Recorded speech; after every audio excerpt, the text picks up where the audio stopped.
Bonjour les amis, on se retrouve pour notre petite capsule hebdomadaire.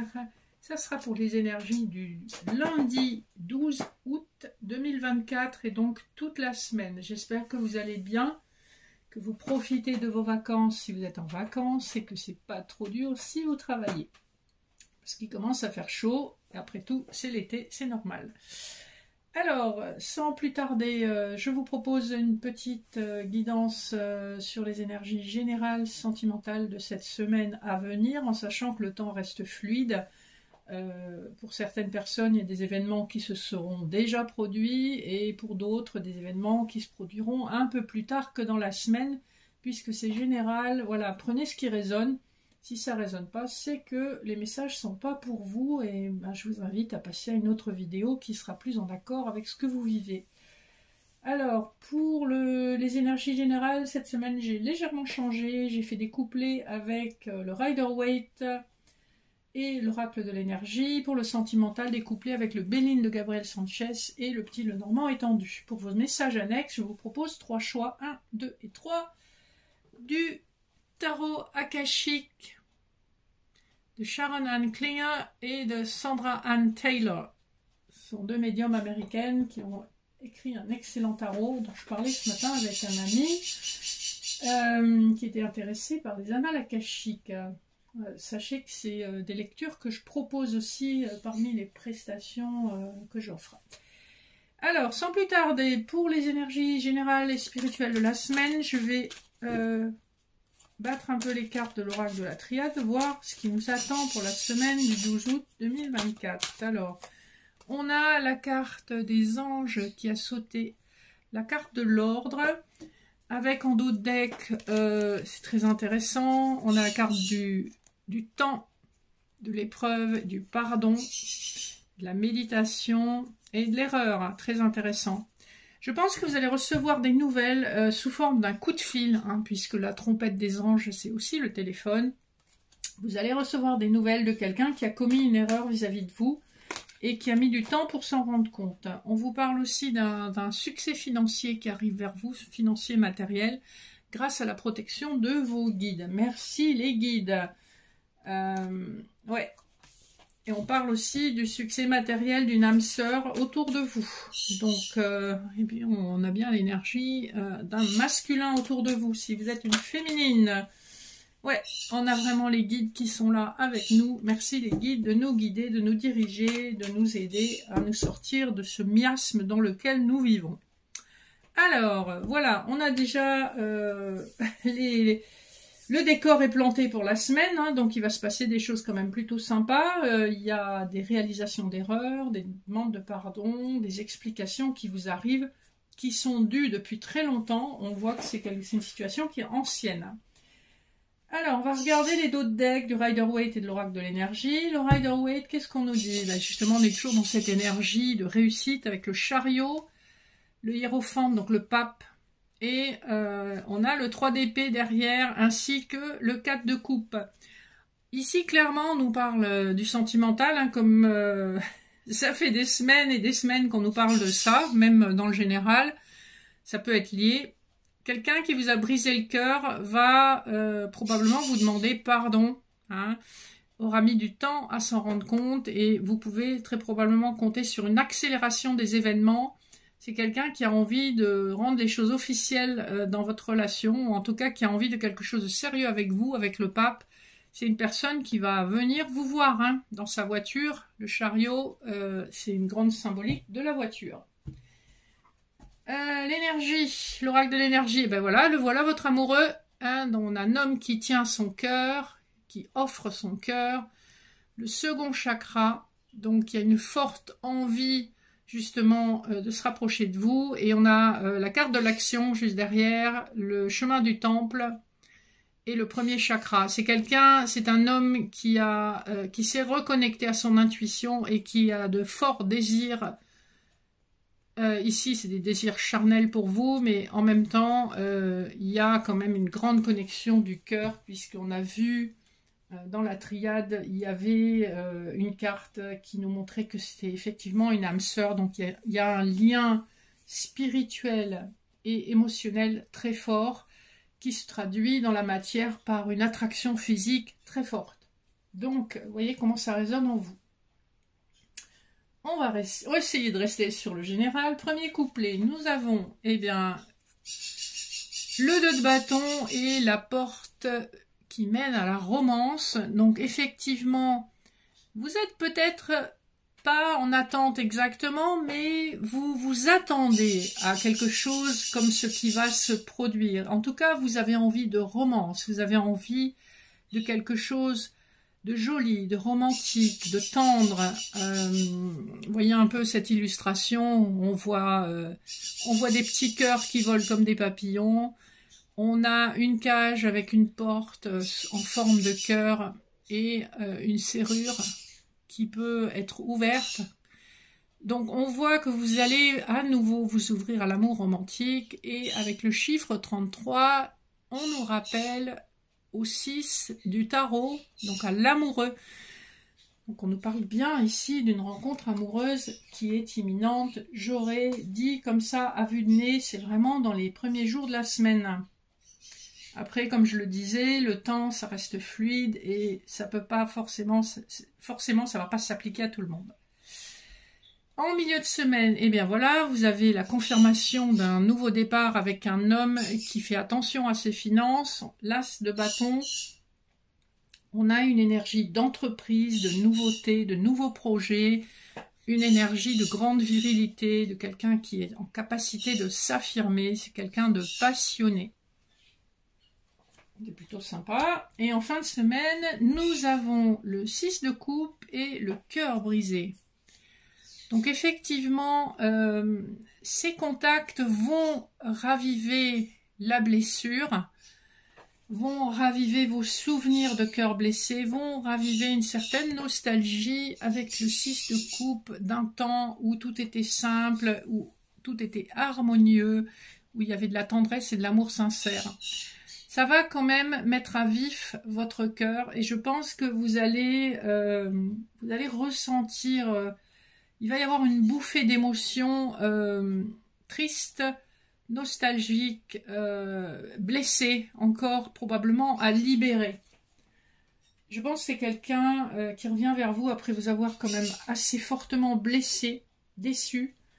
Et ça va pas être si simple de recoller les morceaux, parce que il vous faudra vraiment penser les dernières cicatrices de votre cœur si vous décidez de prendre l'offre de cette personne et d'avancer en confiance. Ça sera peut-être pas forcément possible pour tout le monde, hein. De toute façon, vous avez votre libre arbitre.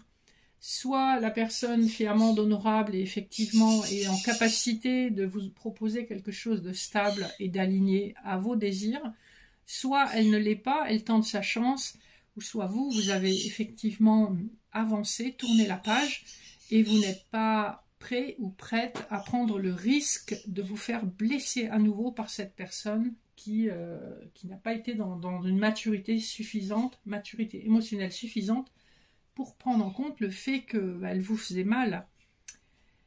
Voilà, donc déjà, dans le général, on voit que c'est très sentimental. On va voir dans le sentimental si c'est général ou sentimental. Le dos de deck du Béline, nous avons la renommée, très belle carte, la découverte, le changement qui est une carte extrêmement positive, et la fatalité. Donc on nous parle bien de la même chose, hein. Vous avez ressenti une trahison et qui a mené à une rupture avec une personne. On voit que des changements positifs sont en cours et que vous allez redécouvrir quelqu'un, ou les aspects d'une relation, où vous allez rencontrer une personne qui est complètement différente de ce que vous aviez imaginé. En tout cas, vous, avec la renommée, on voit que aux yeux de cette personne, vous avez une excellente réputation, on vous regarde avec une forme d'admiration. C'est un peu comme l'amour du Pygmalion. On est tellement admiratif qu'on est happé et on est béat d'admiration, justement. Le dos de deck du Petit Lenormand, vous avez la boussole, le mont et le livre et la faux. Donc on nous donne vraiment les mêmes informations. Il y a bien eu une rupture avec des choses cachées, beaucoup d'obstacles, mais on voit que c'est quelque chose qui a été guidé. Donc vous êtes guidé vers votre meilleur avenir, vers la meilleure version de vous-même et vers la meilleure version d'une relation. Premier couplet. L'étoile de la femme avec l'étoile. Donc on nous parle bien effectivement ici d'une relation qui est guidée. En plus, le 16 dans le tarot, c'est à la fois la maison Dieu. Et si on additionne 1 plus 6, ça fait 7. Donc on est vraiment dans des énergies divines. C'est une relation que vous deviez vivre, soit pour aller vers une meilleure relation, soit pour assainir cette relation. Parce que dans l'état dans lequel elle était, c'était une relation toxique. Ensuite, nous avons l'héritage et l'encre. On nous parle effectivement bien d'une personne que vous avez déjà connue dans cette vie, mais probablement aussi dans des vies antérieures. Hein. L'héritage, vous voyez, on a un crâne, donc la tête d'un squelette, qui nous parle quand même de plusieurs incarnations où vous avez croisé cette personne, et nous avons un sablier aussi qui parle du temps qui passe. Et le 41 nous ramène au 4 plus 1, 5, nous ramène à l'énergie du pape que nous avions tout à l'heure dans le Rider-Waite. Donc on est bien dans une énergie d'ancrer quelque chose, d'avoir une solidité. Et le 3 plus 5 nous ramène à l'énergie du 8 dans le tarot, soit la justice divine frappe à votre porte. Et vous allez avoir cette opportunité avec cette personne de votre passé, cette personne que vous connaissez déjà d'une vie antérieure. Les deux peuvent être cumulés, ça va dépendre des situations de chacun. Et enfin, dernier couplet magnifique, nous avons le feu et l'anneau. Donc il est question d'une grande passion brûlante. On a le destin de son côté pour aller vers un engagement solide et durable. Le 37 nous ramène au 3 plus 7, 10. La roue de fortune dans le tarot qui nous parle de destinée. C'est bien ce qu'on nous dit depuis le début, que c'est une relation destinée à laquelle vous ne pouvez échapper. En plus, la roue de fortune nous parle d'une accélération. On avait le chariot tout à l'heure, donc je pense que là, les choses ont été stagnantes pendant très longtemps. Et là, il va y avoir une forme d'accélération avec le mois de l'été, hein, puisque là, on est dans l'énergie du lion, donc on est dans des énergies très chaleureuses, très passionnelles. Donc il y a une accélération, et en plus, l'anneau nous ramène au 2 plus 5, 7, qui est l'énergie du chariot à nouveau. Donc cette accélération, ce triomphe, et en plus, la pierre précieuse sur cet anneau, c'est un rubis. Donc le rubis qui signe une grande passion. Donc c'est quelqu'un pour qui vous vivez une grande passion. Et c'est quelqu'un qui a également de son côté une grande passion pour vous. Ça ne s'appliquera pas à tout le monde, mais voyez comment ça résonne. Il y a quand même cet élément de feu passionnel. On nous annonce quand même de belles choses. Gardez toujours votre libre arbitre, hein. Quand quelqu'un revient dans votre vie, parfois c'est parce que vous avez besoin de clôturer un chapitre, tout simplement. Vous avez besoin d'affirmer votre pouvoir, d'affirmer vos limites aussi. Parfois c'est pour un nouveau départ. Voilà. Chaque personne vivra des choses différentes. Donc voilà un petit peu pour les énergies qui nous attendent, et je vais vous inviter à faire pause si vous n'êtes pas décidé pour les messages annexes du tarot akashique, donc 1, 2 ou 3, et je les ai bien brassés avant de les poser, parce que le tarot akashique se lit à l'envers et à l'endroit, donc je les ai brassés comme il faut et j'en ai tiré 3. Donc la première, il s'agit, alors elle est sortie à l'envers, du 3 de rose, très jolie carte, les esprits aimants, et donc comme elle est sortie à l'envers, je vais vous lire la signification de la carte à l'envers. Alors, c'est page 175. Donc, cette carte inversée, je vous la montre à l'endroit parce que sinon, c'est pas très confortable à regarder. Inversée, cette carte révèle une séparation sérieuse de l'enfant aimant à l'intérieur de vous, de votre propre esprit et de votre union avec le monde naturel. C'est aussi un moment où vous semblez avoir perdu votre enthousiasme pour la vie. Essayez de ne pas prendre les choses trop au sérieux. Il est important de trouver un but joyeux, quelque chose qui fait vraiment chanter votre cœur. Méditez plus, faites des choses qui vous rendent heureux, ouvrez votre cœur à votre propre moi rayonnant et aux êtres dansants et heureux qui sont tout près de vous.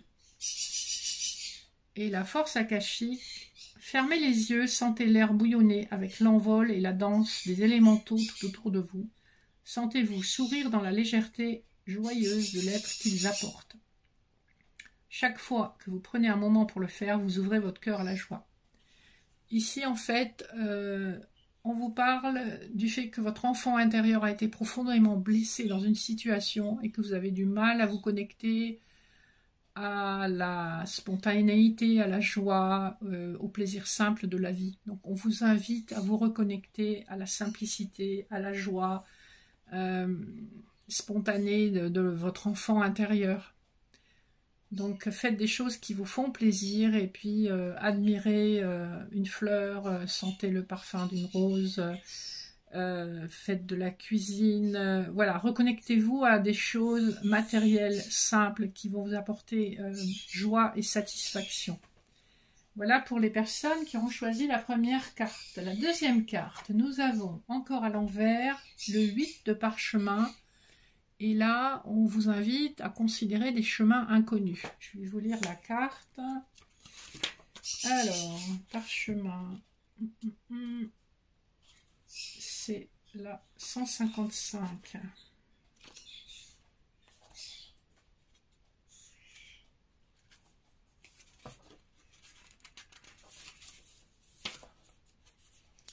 Donc, elle était inversée. Cette carte inversée indique un moment de grande indécision. Vous hésitez quant à la direction à prendre. Il est temps de regarder tous les chemins, même ceux qui sont dans l'obscurité, et de regarder aussi en arrière. Le chemin de gauche, se rapprocher la carte, partiellement illuminé par le soleil, conduit à l'examen. Il mène au passé ou à une vie antérieure, d'une relation, d'un talent, d'une expérience. Si vous revenez sur ce passé pour résoudre un problème ou renouer avec une personne, une profession ou une action, vous ouvrirez la voie à votre succès futur et vos décisions deviendront plus simples. Peu importe la cause de vos hésitations, votre défi est de vous libérer de la peur et de l'inertie. Vous serez étonné par le nombre d'occasions inattendues qui peuvent apparaître dans l'avenir lors d'un examen du passé, par tout ce que vous pouvez découvrir en marchant dans l'obscurité. Force akashique. Fermez les yeux et voyez un chemin caché dans l'ombre devant vous.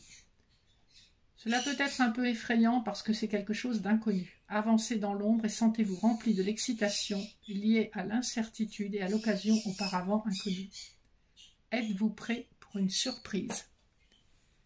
Donc ici, on vous invite à faire un bilan grâce à votre expérience, à vos expériences passées, et à embrasser une décision, ne plus rester dans l'incertitude, dans l'inaction, dans l'inertie. À un moment donné, voilà, vous ne pouvez pas rester à la croisée des chemins éternellement. Enfin, la carte numéro 3, c'est l'architecte, le 1 de clé.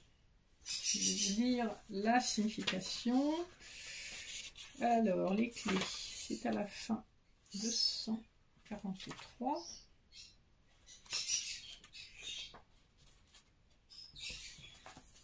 Alors, je vous remontre la carte. Vêtu d'une riche robe égyptienne, un homme et une femme sont debout devant une table recouverte de plans et d'outils de mesure. Il est l'architecte d'un projet de construction et il pointe la main vers un bâtiment que l'on ne peut pas voir. Partout, des ouvriers nombreux s'affairent sur les fondations, les pylônes et les palais. Plus concrètement, vous devez peut-être vous impliquer dans un projet de construction, de rénovation ou de décoration concernant votre maison ou votre lieu de travail. Encore plus important, cette carte indique qu'il est temps pour vous d'accéder à une position de pouvoir. Pour cela, vous devez reconnaître vos talents, vos forces, votre capacité à faire preuve d'autorité. Une occasion qui exploite parfaitement vos compétences se présente. Percevez votre maîtrise de cette situation importante et prenez les choses en main. Force akashique, fermez les yeux, prenez une respiration relaxante et enfoncez-vous profondément dans l'autorité et la confiance que vous inspire votre vérité éternelle. Vous vous trouvez dans une position d'autorité facile. Sentez vos talents et votre pouvoir s'agiter en vous pendant que vous concevez votre destin selon vos souhaits. Ici, on vous dit que vous avez une grande force intérieure pour mener à bien des projets conséquents. Vous avez la maîtrise, vous avez les compétences. On vous dit de ne pas douter, d'être confiant dans vos capacités. Voilà les amis, ceci clôturera notre petite capsule d'aujourd'hui. Merci de votre présence, de votre fidélité, de liker, de partager. Si le cœur vous en dit, de vous abonner, pareil, si vous en avez envie. N'hésitez pas à me contacter si vous voulez une guidance privée ou un soin. Je rappelle que je pratique la médecine chinoise, l'hypnose, les soins laoshi et la lecture d'annales akashiques, de la voyance et bien d'autres choses, et des accompagnements notamment pour sortir d'un deuil ou d'une rupture douloureuse. Vous pouvez me contacter au mail en barre de description. Je vous souhaite une excellente semaine et je vous fais de gros bisous. À très bientôt.